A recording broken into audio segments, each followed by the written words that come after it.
कसं आहे ना मित्रांनो, मला तर भाऊ रोजच्या ड्युटीवर जाणंच पलटेचे म्हणजे आयटीसाठी. जर नाही गेलो तर बुवा सर काय आपल्याला पेपराला बसू देतील नाही. तर डायरेक्ट आलो भाऊ आपल्या गावच्या बस स्टँडवरती. बस स्टँडवर पोहोचून तरी भेटलो भाऊ आपलं गोविंदा बोल घेऊन टाकला. मग आपल्या ब्लॉगमध्ये नायकमन झालं. मग तेवढ्याच टायमात वैभव दादा म्हणतो चाल निघाल बरं. ते श्यामा आलम बसलो आम्ही तिघ जण गाडीवर. जलामले पोहोचत नाही तरी भेटलो आपल्या रेल्वे स्टेशन बांधतो वैभव आणि मी खालून गाडी घेऊनच चालू. तुम्ही पायदल आहे बहुत ही मुश्किलों का सामना करते हुए पोहोचलो आम्ही मग आमच्या औद्योगिक प्रशिक्षण संस्थेमध्ये. क्लासमध्ये आलो होतो मागच्या वर्षी जे बॅच होऊन जायला इलेक्ट्रिशियनची त्यांनी सरांसाठी हे गिफ्टच देऊन दिलं. थोडे टाइम के बाद सरने सांगितलं की चला आपला प्रॅक्टिकल चालू करणं पडेल आपल्याला. आता भाऊ म्हणे प्रॅक्टिकल तर होईनच पण पाणी पिणं इज मोस्ट इम्पॉर्टंट. आलो बा मग डायरेक्ट आपल्या पाण्याच्या अड्ड्यावर. काळजी झालं आपलं कॉम्बिनेशनचं प्रॅक्टिकल. आज होतं आपलं होल्ड मीटर आणि मीटरचं प्रॅक्टिकल. आता तुम्ही होल्ड मीटर काय असते तर हे जे व्ह्यू वाला आहे हे होल्ड मीटर आहे, हे जे ए वाला आहे ते काहीच ना टाइम घाला तर झालं बा. मग आम्ही प्रॅक्टिकलसाठी डायरेक्ट चालू होतं. भाऊ म्हणते पहिले मला भाऊ लाईट चेक करून पाहू द्या ना. तर केलं भाऊ भाऊनी सगळं लाईट विटर चेक.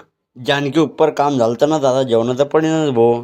तसं आम्ही जेवण करून वापस क्लासमध्ये येत नाही तशी बस सगळी अंगात सुस्ती येऊन गेली. कोणी मोबाईल पाहिजे तर कोणी अंग थोडा वेळ टाइमपास करत बस सुटला. मग आमचा शेवटी क्लास केला बस सेटर डाऊन. मग आम्ही ना गेटच्या बाहेर नाही निघत तर बस सगळे आपल्यासाठी उभेच होते. म्हणा भाऊ आमचा व्हिडिओ घेऊन टाकणार त्या ब्लॉगसाठी. आता एक मग घेऊन टाकला बस सगळ्याचा व्हिडिओ. भाऊ म्हणे तोंडाला जर नाही बांधलं तर माझी स्किन काली हो जाईंगी ना. तर आजच्या एवढंच. तोपर्यंत फॉलो आणि लाईक करून घ्या.